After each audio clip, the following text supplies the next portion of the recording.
Hi everyone, Michael Tiny Saul. It is April 30th at 11:11 p.m. This is Stock Trading Viewer Requests for the week of May 2nd, 2011. Starting out with gold, and why not? It's been on fire. This is GLD, the Spider Gold Trust, and you can see it went above the first two external retracement levels. So now the 262% external retracement level was 158.62. So that would be the next level I would be watching on the upside here. But if you folks read my blog, and I know you all do, you know that I am looking for one last push in silver and gold for a potential shorting opportunity. Okay, I'm not looking to step in front of a freight train like this, but that's definitely a level I'm going to be watching and see if something sets up there. I don't fade straight levels, by the way. I don't just see, oh, it goes into that level, it's a short. Oh, it comes down to this level, it's a buy. I watch the action around those levels, okay? Because a lot of things can happen. You can get bleed through. You can get it can stop short of it, etc. So that's just something that you want to watch for. So that's the next resistance level on GLD. While we're at it, might as well look at SLV. SLV not showing the same strength as gold. Okay, so here's the iShares Silver Trust. Now on this one, let's throw up a weekly chart here. And yeah, this is already past the Fibonacci stuff. I mean, this is just a total parabolic move.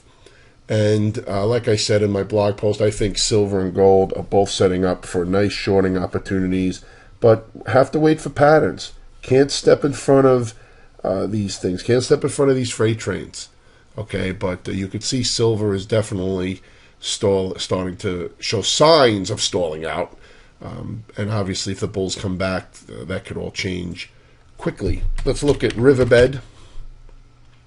Riverbed had this small downtrend, started in the beginning of March, gapped up, filled the gap. Now a continuation pattern / consolidation pattern is more appropriate. Okay, this really isn't, well, it looks like a nice little tight continuation pattern. There's no impulse.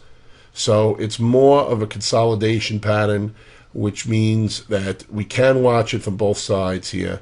On the upside, you got the 50-day and the 50% retracement at around 37.50, and on the downside, you have this last low here at 31.76, and then the low down here at 30.69. Let's look at RIM. Okay, RIM tagged the 78.6% retracement of this last swing up, so that's my line in the sand. If it gets below that, I would look for downside continuation patterns, and if it stays above it, I'd look for upside continuation patterns for a potential dead rat bounce. If it does get a bounce, you want to measure 50% of this gap. That would be first resistance, and then, of course, you have this level right here. It can almost be close to the same. Let's do it right now. How about that? How about instead of talking about it, Tiny, why don't you get out your Fibonacci ruler?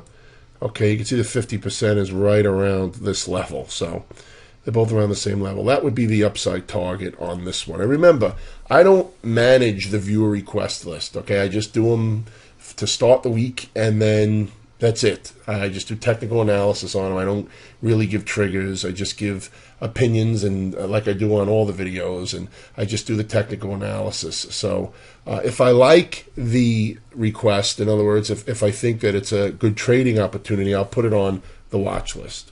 Okay, Google.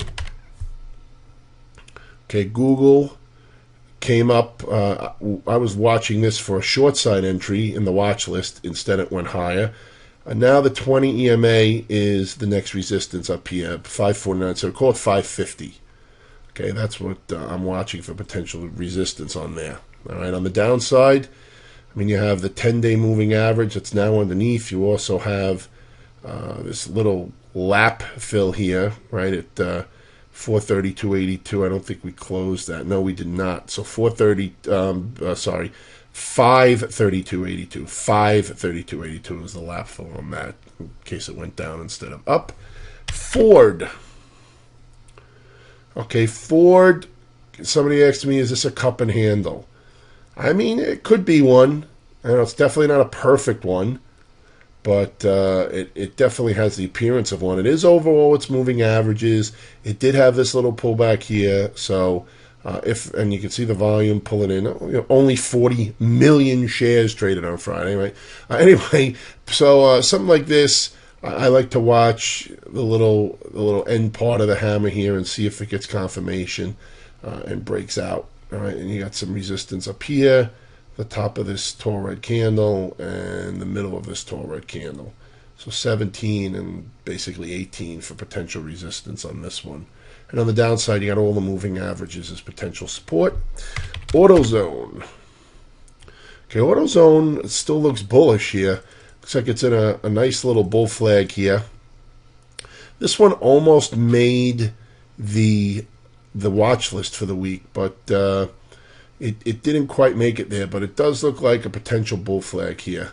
So watch this one, AutoZone. Not trading the volume that it used to. You can see the only trading 250,000 shares here. Look at all these stuff that the recent volume. I guess people are getting bored with it, but it was a little narrow range inside doji on Friday. So maybe Monday it'll get some range expansion one way or the other. Also I didn't check earnings on any of these, so check earnings.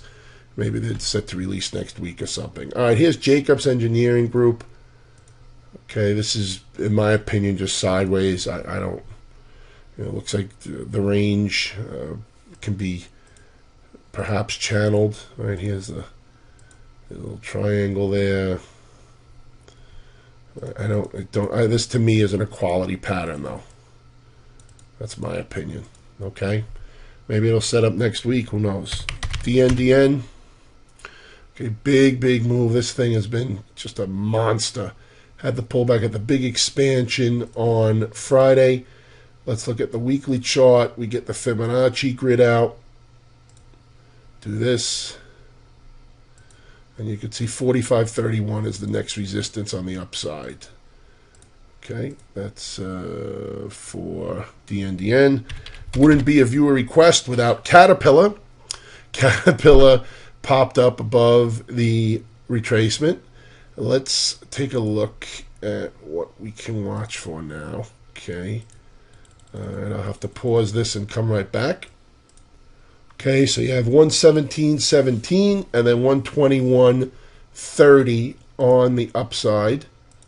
And then, of course, you have the gap at 112.70, and then the moving averages here as potential support. It's pretty stretched from the moving averages here, but so is the market overall, right? Okay, Cena.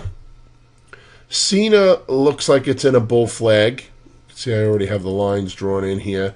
It looks like it kind of closed out above the upper line here, so maybe this one's ready to go here.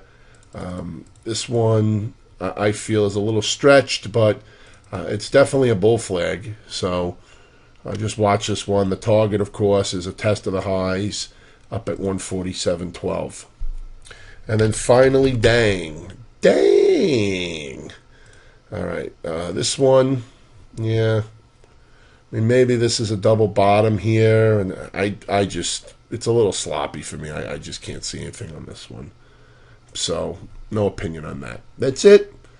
Get your viewer requests in, and I will look at them the following week. Please, no penny stocks, no pink sheets, no bulletin boards.